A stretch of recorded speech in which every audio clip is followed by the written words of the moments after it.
Boa noite, bem-vindo à nossa casa, bem-vindo ao Jardim do Éden. Mais uma vez um prazer muito grande, um momento que vamos passar juntos. Para mim é gratificante, para você espero que seja benéfico. É importante para a gente. Hoje nós vamos ver sobre maravilhas na igreja moderna. Não sei se você já parou para pensar alguma coisa sobre esse sentido, mas vamos juntos. Você vai entender por que muitas vezes nós não estamos vendo acontecer o que nós gostaríamos que acontecesse, ou o que éramos acostumados a ver no passado. Então, agora, se você não assistiu o vídeo anterior, vamos dar uma olhadinha no final desse vídeo, na descrição, vou colocar o link do vídeo anterior. Santidade ao Senhor. Muito bom, eu tenho certeza que você deve, se não assistiu, deve assistir. É muito importante. Agora, pense comigo o seguinte. Sim, não poderia deixar de falar. Se você não é inscrito em nosso canal ainda, eis a oportunidade para se inscrever. E se é, muito obrigado. De coração, o meu agradecimento. Dê um like, uma curtida, um joinha. Tá certo? Um prazer muito grande para a gente. Nos comentários, participe conosco. Dê a sua sugestão. Nós aceitamos de coração.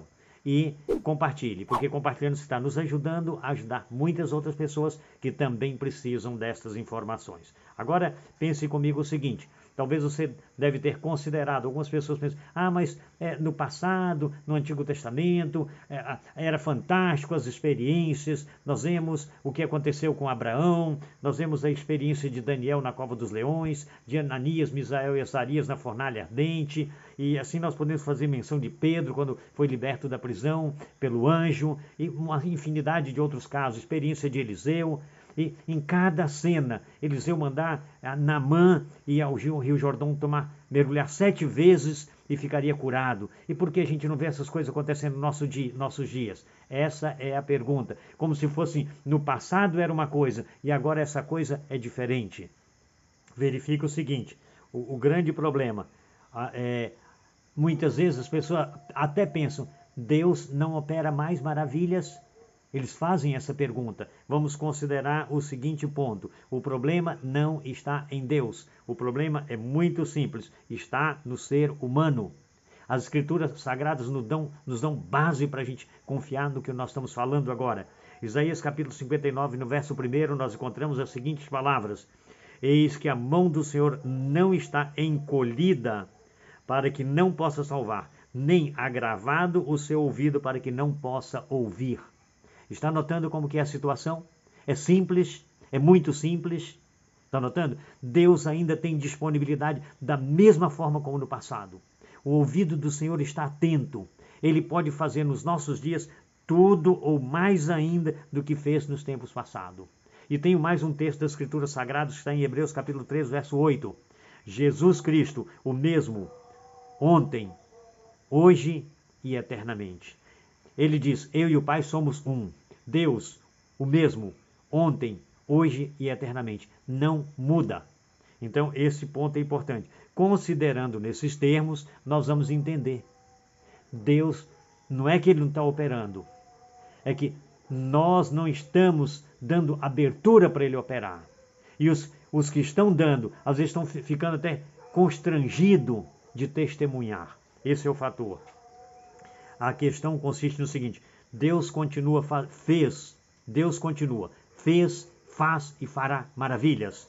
Esse é o ponto importante. Agora, há muita incredulidade. Esse é o primeiro passo que a gente tem que levar em consideração. Então, Deus faz e o homem não percebe. Deus faz e o homem não nota. Deus faz e o homem não vê. Deus faz e o homem não propaga. E o inimigo faz e o homem propaga. Está notando como é a história? Esse é o fator. Nós temos que mudar o direcionamento. Temos que começar a mostrar o que Deus fez em humildade, para a glória de Deus e não para a nossa glória. Esse é o fator importante. Então, verifica o seguinte. Há determinadas pessoas que ficam assim, constrangidas de propagar, achando que outros vão ficar pensando, ele está querendo ser mais o santão, está querendo ser o bonitão, está querendo ser diferente, e por isso que fica falando essas coisas, quase como se estivesse inventando. Meus queridos, não é assim. Deus fez e nós temos que falar para a glória de Deus. Esse é o fator interessante. Então, diante dessa cena, é precioso a gente pensar que é um privilégio que Deus nos concede. Vamos dar uma olhada. dá uma olhada. O primeiro passo que nós temos que ver é um privilégio amar a Deus. É um privilégio amar a Deus. O segundo, que nós não podemos deixar de considerar, é um privilégio viver com Deus. Você já pensou o que significa?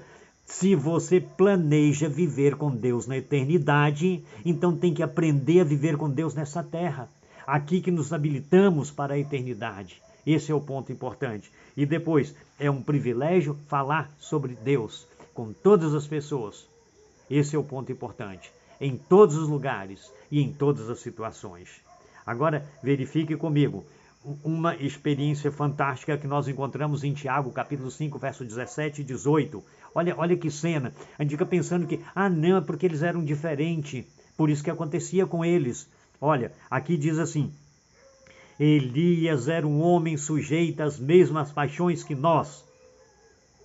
Elias era um homem sujeito às mesmas paixões como nós. Está notando como que é? Ele era igual ao Pascoal. Ele era igual a você. Tinha as mesmas inclinações, as mesmas fraquezas. No entanto, olha aqui o que aconteceu. Orando, pediu a Deus que não chovesse. E por 3 anos e 6 meses não choveu sobre a terra. Está vendo como que é a história? Um homem de oração. Um homem sujeito às mesmas situações como nossa, mas que confiava em Deus. Diz mais, verso 18. E orou outra vez, e o céu deu chuva, e a terra produziu o seu fruto. Diante dessa cena, dá para você entender. Agora, ele orou e foi atendido. E por que hoje o povo ora e não é atendido? Porque hoje o povo está orando para pedir carro, está orando para pedir casamento, está orando para pedir emprego, está orando para pedir coisas dessa terra. Ele não pediu nada disso. O que ele pediu foi simplesmente porque ele tinha como propósito mostrar ao povo de Israel que estava no caminho errado. E diante dessa situação, ele aproveitou dessa cena para levar o rei Acabe a sentir a responsabilidade que caía sobre ele. 3 anos e meio sem chuva. Depois orou e choveu. Nós temos que entender que nós estamos orando muito, mas de forma errada. Com intenções erradas, com objetivo errado. Não é esse o propósito. Nós temos que começar a nos colocar nas mãos de Deus, pedir a transformação da nossa vida, orar pedindo a transformação da nossa vida, orar pedindo para que o Espírito Santo nos molde, para sermos usados pelo Espírito.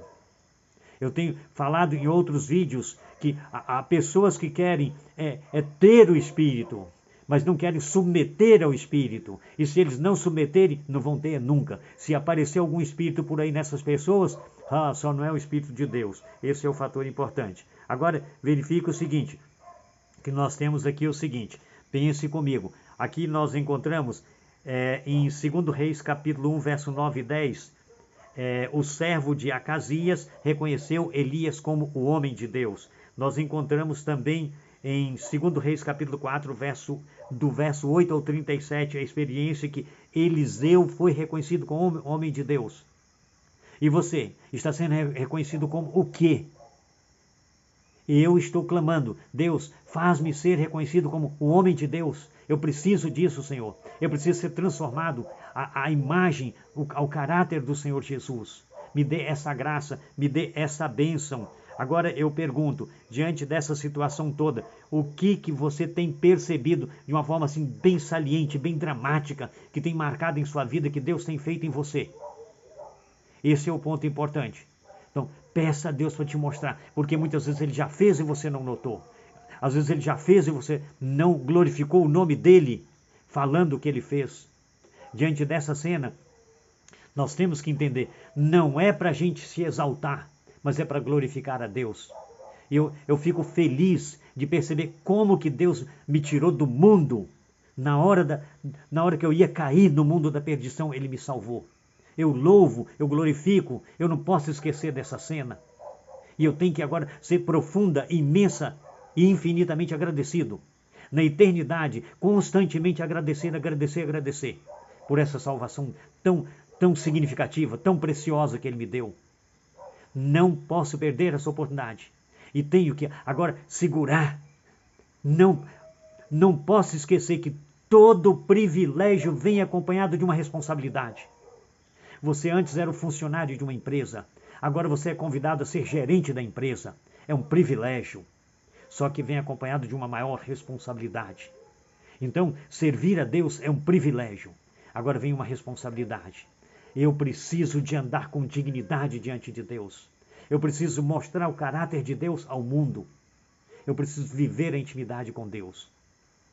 Para mim, é um privilégio muito grande. É um privilégio muito grande, que impõe a responsabilidade. Eu tenho que vigiar, vigiar, vigiar. Orar, orar, orar. Me alimentar da palavra a cada instante, para não cair. Eu quero, pela graça de Deus, continuar firme, inabalável. Por isso eu clamo, Senhor, me segura em tuas mãos. Não me deixe retroceder. Não me deixe. Se for para retroceder, prefiro a morte. Tira-me, tira-me antes de eu cair. Não me deixe cair por hipótese nenhuma. Meus queridos, que Deus te abençoe. Peça a Deus também isso. Peça essa misericórdia, peça essa bênção. Peça perdão pelo passado. Se coloque nas mãos de Deus agora. Aproveite essa oportunidade. Não perca tempo. Agora é a hora de viver a comunhão com Deus. Porque não sabemos o dia do amanhã. Não sabemos o que vai nos acontecer daqui 5 segundos. Só para você ter uma ideia. Diante desse quadro, vamos viver a comunhão com Deus. Aceita Jesus. Se entrega a Ele. O beneficiado é você. Deus é glorificado no benefício que você vai receber. Que Deus te abençoe nessa decisão. Que você saiba aproveitar essa oportunidade. Que o Senhor te abençoe e te guarde. Que o Senhor faça resplandecer o seu rosto sobre ti e tenha misericórdia de ti. Que o Senhor sobre ti levante o seu rosto e te dê a paz. Em nome de Jesus. Amém. E até a próxima semana.